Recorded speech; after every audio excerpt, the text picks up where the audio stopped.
ఓం శ్రీ గురుభ్యో నమః. ఓం శ్రీ మాత్రే నమః. అంగారక గ్రహం కుజగ్రహము ధనస్సు రాశిలోకి ప్రవేశం జరుగుతుంది. కుజుడు 3, 6, 11 స్థానాల్లో సుఫలితాన్ని ఇస్తాడని శాస్త్రం. అంటే తన రాశి దగ్గర నుంచి మనం లెక్క వేసుకుంటే 3, 6, 11 స్థానాల్లో సుఫలితాన్ని ఇస్తాడు.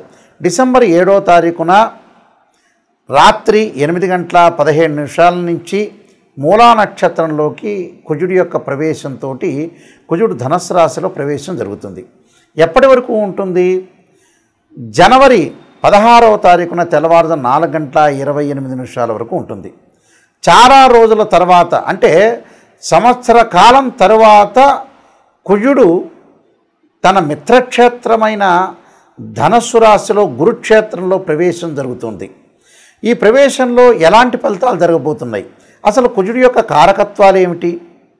కుజుడు సత్వ భూప్రాకార రోగ వ్రణ సాహస శస్త్ర అగ్ని సందర్శనోత్పాటన భాతృక కుజ అన్నారు. అంటే భూ సంబంధ వ్యవహారాలు, కోర్టులు, రియల్ ఎస్టేటు, అన్నదమ్ముల మధ్యలో సమస్యలు, శారీరక బాధలు, కెమికల్ కంపెనీలు, మిషనరీ, మార్కెటింగు, భూమి, ఇళ్ల నిర్మాణము, న్యాయస్థానము, న్యాయవాదులు, రక్షక భటులు, అలానే సైన్యము, మేనేజ్మెంటు, భూములు అమ్మడము, మేస్త్రీ పనులు, యంత్ర సంబంధమైన విషయాలు, మెకానికులు, రోగములు, శస్త్రచికిత్సలు, అగ్ని భయాలన్నీ కూడా కలిగించేవాడు అంగారకుడు. ఈ కుజగ్రహము ఏదైతే మనకి 7వ తారీఖు నుంచి డిసెంబర్ 7 నుంచి జనవరి 16వ తారీఖు వరకు కూడా మనకి ధనస్సు రాశిలో, అంటే ధనస్సు రాశికి రాశ్యాధిపతి గురు కుజులు ఇద్దరు కూడా మిత్రులు అంటారు. అందువల్ల కుజుడు ఏదైతే గురువు యొక్క క్షేత్రంలో ఉంటాడో ఎలాంటి ఫలితాలు జరగబోతున్నాయి ద్వాదశ రాశుల వాళ్ళకి మనం ఒకసారి తెలుసుకుందాం ముఖ్యంగా. ఎందుకంటే కుజగ్రహం వల్ల కూడా మనకి కొన్ని సుఫలితాలు జరిగే అవకాశం అనేది ఖచ్చితంగా ఉంటుంది. కాబట్టి కుజుడు ఎలాంటి ఫలితాలు ఇవ్వబోతున్నాడు, మనం ఎలాంటి నిర్ణయాలు తీసుకోబోతున్నాం అనేది మనం తెలుసుకోవాలి. ఎప్పుడు కూడా ఇవన్నీ కూడా గోచారరీత్యా చెప్పబడే ఫలితాలు అంటారు. బర్త్ చార్ట్ని అనుసరించిన ఫలితాలు కాదు. అందరూ కూడా ప్రతి వాళ్ళు కూడా గమనించాలి.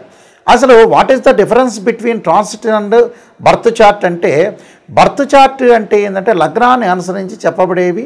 మనకి దశలు, అంతర్దశలు, D16 చార్ట్స్ కానీ, అలాంటి రాశిచక్రము, భావచక్రము, నవాంశము, సప్తమాంశము, షోడశాంశాలు, ఇవన్నీ కూడా దశమాంశం దగ్గర నుంచి కూడా అన్నీ కూడా మ్యాథమెటికల్ క్యాలిక్యులేషన్ వేసి దశలు, అంతర్దశలు కూడా మనం చూసుకోవాలి.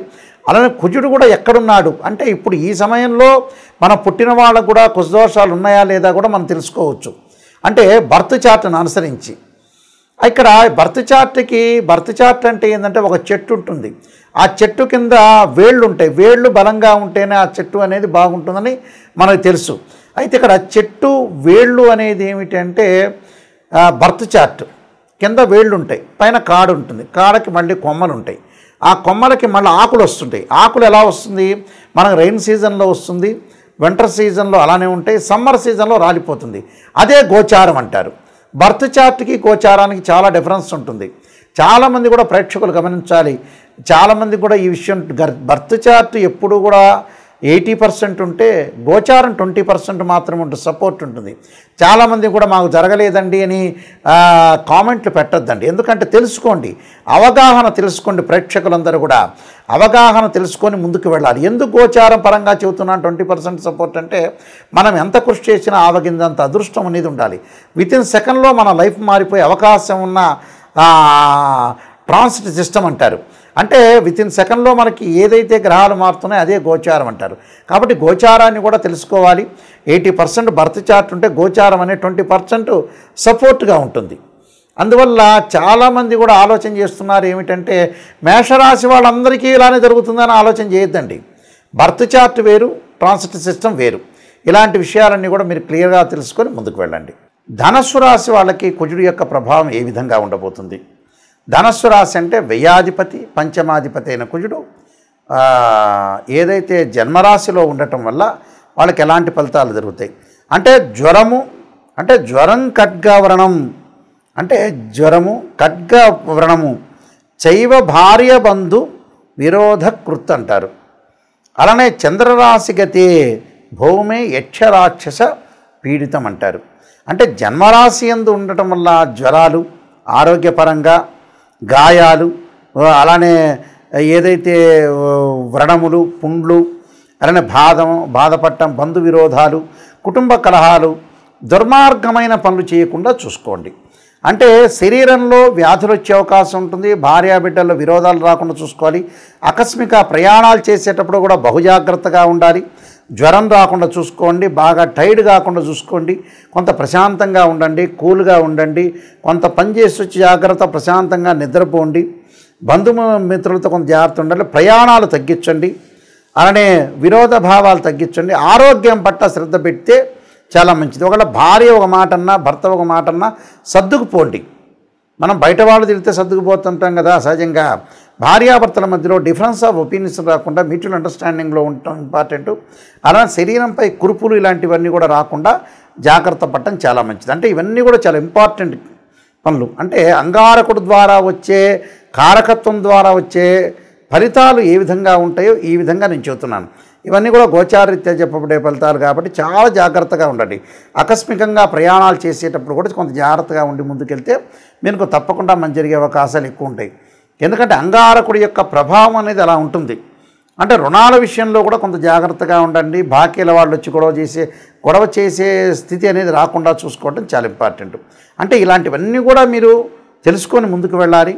నేను ఈ విషయాలన్నీ చెబుతుంటే మీరు కొంత నెగిటివ్గా ఆలోచన చేయకుండా కొంత పాజిటివ్గా ఆలోచన చేయండి. నిజాన్ని తెలుసుకోవటం వల్ల మనం బాగుపడే అవకాశాలు ఎక్కువ ఉంటుంది.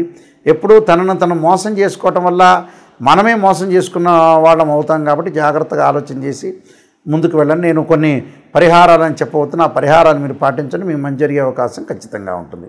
కుజగ్రహ ప్రభావం వల్ల ఏదైతే మనకి కొన్ని దోషాలు అనేవి ఏర్పడుతుంటాయి. జన్మజాతక రీత్యా సహజంగా 2, 4, 7, 8, 12 స్థానాల్లో ఉంటే దాన్ని కుజదోషం అంటారు. కొన్ని రాశులకు ఉండవు, కొన్ని నక్షత్రాలకు ఉంటాయి, కొన్ని లగ్నాలకు కూడా ఎగ్జంప్షన్ ఉంటాయి. కుజదోషం గురించి భయపడాల్సిన పని లేదు. అలానే గోచారరీత్యా కుజదోషం వేరు, బర్త్ చార్ట్లో ఉన్న కుజదోషం వేరు. సహజంగా కుజుడు ఎప్పుడూ కూడా కొన్ని నక్షత్రాలకు వర్తించదు, 13 నక్షత్రాలకు వర్తించదు. కొన్ని రాశులకు కానీ కొన్ని లగ్నాలకు కానీ వర్తించే అవకాశం ఉండదు. అలానే అశ్విని, మృగశిర, పునరస్సు, పుష్యమి, ఆశ్లేష, ఉత్తర, అలానే స్వాతి, అనురాధ కొన్ని నక్షత్రాలు ఉంటాయి.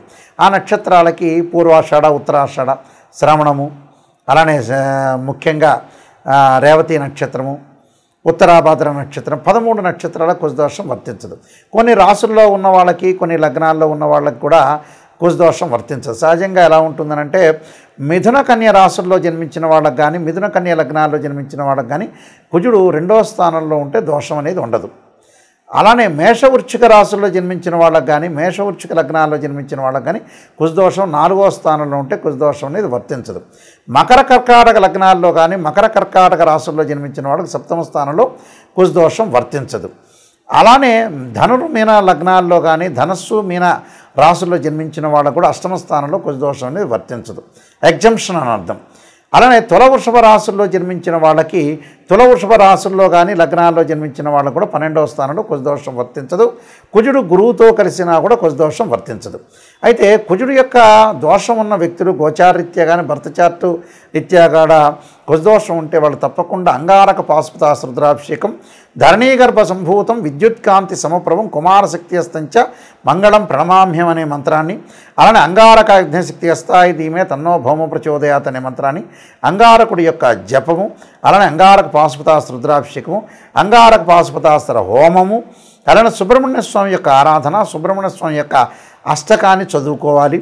ఇవన్నీ కూడా చదువుకోవటం వల్ల అలానే కందుల దానం, ఎర్రని వస్త్రం దానం చేయటం వల్ల కూడా అంగారకుడి యొక్క దోషం పోతుంది. మనం ప్రమాదాలు జరగకుండా యాక్సిడెంట్ విషయాలు కానీ రియల్ ఎస్టేట్ కానీ కన్స్ట్రక్షన్ కానీ మార్కెటింగ్ కానీ కెమికల్ కంపెనీ కానీ రక్షక భటులకు కానీ పోలీస్ డిపార్ట్మెంట్ వాళ్ళకి కానీ న్యాయవాదులకు కానీ అందరికీ కూడా సైన్యంలో ఉన్న వ్యక్తులకు కానీ మేనేజ్మెంట్ చేసే వాళ్ళకి కానీ యంత్ర సామర్థ్యం యంత్రాలకు సంబంధించిన ఉపయోగించుకొని వర్క్ చేసేవాళ్ళు కానీ మెకానికల్ ఇంజనీర్స్ కానీ రోగాలు కానీ శస్త్రచికిత్సలు కానీ ఇలాంటి వాళ్ళందరికీ కూడా కొంత ఉపశమనం లభించి అంగారకుడి యొక్క ప్రార్థన చేయడం వల్ల వీళ్ళకి మంచి జరిగే అవకాశాలు ఖచ్చితంగా ఉంటాయి. మీరు www.nayakanti.in nayakanti.comలో మా గురించి చూడొచ్చు. నేను 15 పుస్తకాలు రాశాను. కాలసర్పయోగము, కాలసర్పయోగ చంద్రిక, రాహుకేతులు, ఛాయాగ్రహాలు, జాతక వివాహ మార్తాండ, జాతక చంద్రిక, అలానే ముఖ్యంగా ప్రధానంగా సర్వదేవతా గోత్రపురులు పార్ట్ 1, పార్ట్ 2, పుత్రగణపతి వ్రతము, అలానే బృహత్ పరిహార సింధు, అలానే మన నవగ్రహాలకి పారాయణము, ఇలాంటి విషయాలన్నీ కూడా 15 పుస్తకాలు రాసి అందులో జాతక చంద్రిక, వివాహ మార్తాండం కూడా ఉంటుంది. చక్కగా ఏదైతే మీరు పుస్తకాలన్నీ కూడా తెప్పించుకోవచ్చు, పుస్తకాలన్నీ కూడా చదువుకోవచ్చు. మోహన్ పబ్లికేషన్ రాజమండ్రి వాళ్ళ దగ్గర ఈ బుక్స్ ఉంటాయి. మా దగ్గర కూడా ఈ పుస్తకాలన్నీ కూడా మేము పోస్ట్లో పంపిస్తాము. ఏదైనా సరే జాతకాన్ని క్లియర్గా తెలుసుకోండి. నిజమనే నిప్పు లాంటిది. ప్రతి విషయాన్ని కూడా ఆలోచన చేసి ముందుకు వెళ్ళండి. ఎందుకంటే ఒక జాతకాన్ని అనాలిసిస్ చేసేటప్పుడు మ్యాథమెటికల్ క్యాలిక్యులేషన్ చాలా ఇంపార్టెంటు.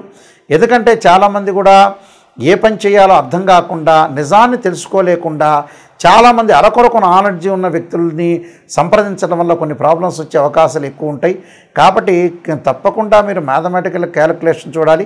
అన్ని జాతక చక్రాలను చూసి, అన్ని D16 చార్ట్ చూసి జాతకాన్ని నిజంగా ఏ విధంగా ఉందో తెలుసుకోండి. కేవలం గోచారీత్యం మేము చెప్పామనుకొని ఎంబటే నాయకంటి గారు జరగలేదని అనుకోవద్దండి. ఎప్పుడు కూడా బర్త్ చార్ట్ అనేది చాలా ఇంపార్టెంట్.